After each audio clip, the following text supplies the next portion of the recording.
Evelyn Farkas is out front now, former Deputy Assistant Secretary of Defense in the Obama administration, and retired Army Major General Randy Manner. And I appreciate both of you very much. General Manner, obviously understanding this is crucial for all Americans and for anyone who lives on this planet.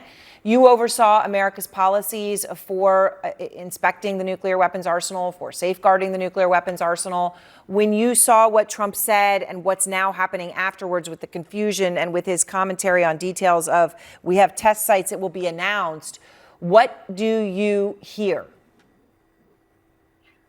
I want to give a little bit larger perspective on the fact that there is no money for this congressionally approved whatsoever. I was at Fort Belvoir Medical Hospital this morning for an appointment, and I was astounded by, because of the furloughed doctors, nurses, and staff, how many dozens of young military soldiers and airmen and their families, and quite frankly, babies and small children who are waiting to see doctors because of the government shutdown. And here he is announcing a testing program that could potentially cost hundreds of millions of dollars.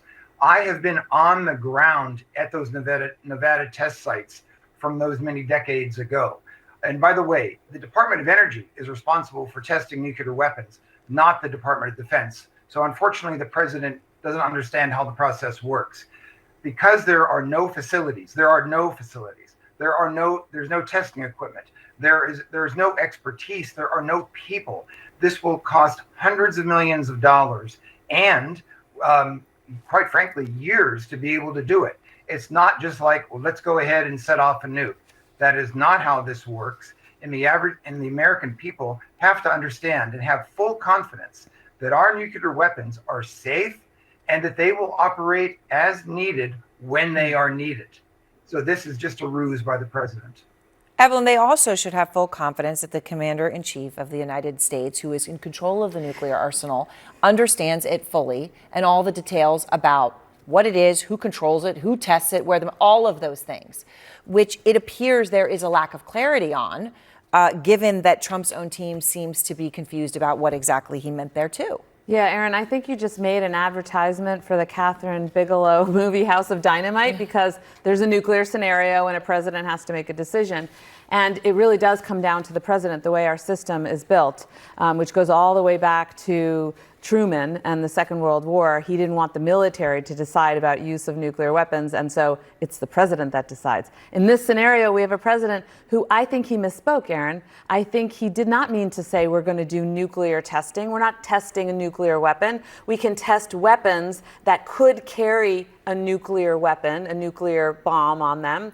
And that's fine. And that's actually what the Russians said they were doing. And I think that President Trump was responding to the Russians. And for that, I give him credit, because I think it's good to be tough with the Russians in the current context. But he was misspeaking. And, you know, there's a snowball effect potentially. It's not just that it costs money and it's unnecessary because scientifically we don't need it, but all these other countries are going to think they can do it. And that's dangerous. And General Manner, I know you think that is extremely dangerous too, because you're pointing out that the United States has a long history, and granted, there hasn't been tests of actual nuclear weapons in decades, right? But that the United States has a complex arsenal that it knows the details of. But countries like China, for example, have not been able to do the tests that would give them knowledge of the reliability of their own arsenal. I think it's important, again, to understand that there is no requirement, not by scientists, not by the military, not by the Department of Energy. This is something where it's not necessary.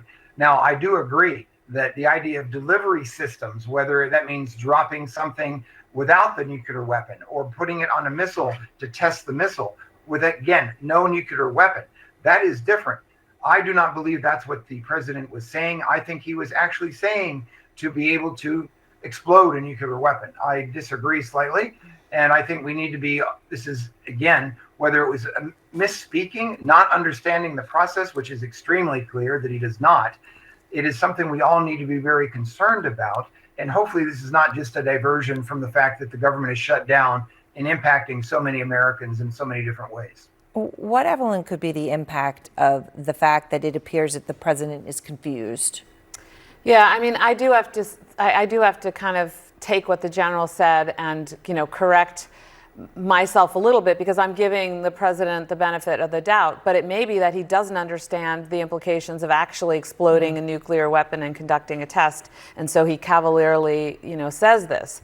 And if that's the case, that is serious. I am concerned that he doesn't understand these distinctions because we need a president who does, and we need a president who doesn't say things off the cuff. I mean, he should have a talking point, and if he's not certain, I mean, we all know this, you have your ask notes. somebody, You ask someone, you look at your notes. You say, Right. we will test nuclear capable missiles just like Putin, whatever. But you can't talk willy-nilly about breaking a 3-decade voluntary moratorium that all the 9 nuclear weapons countries abide by. Some of them are not declared, but anyway, Right. the big ones, Russia, us, and then China. We don't, and India, Pakistan, we don't conduct nuclear weapons tests anymore. It's a voluntary agreement, and that keeps the world safer, and it frankly, we don't spend as much money needlessly. All right. Thank you both very much. I appreciate the conversation. Thank you.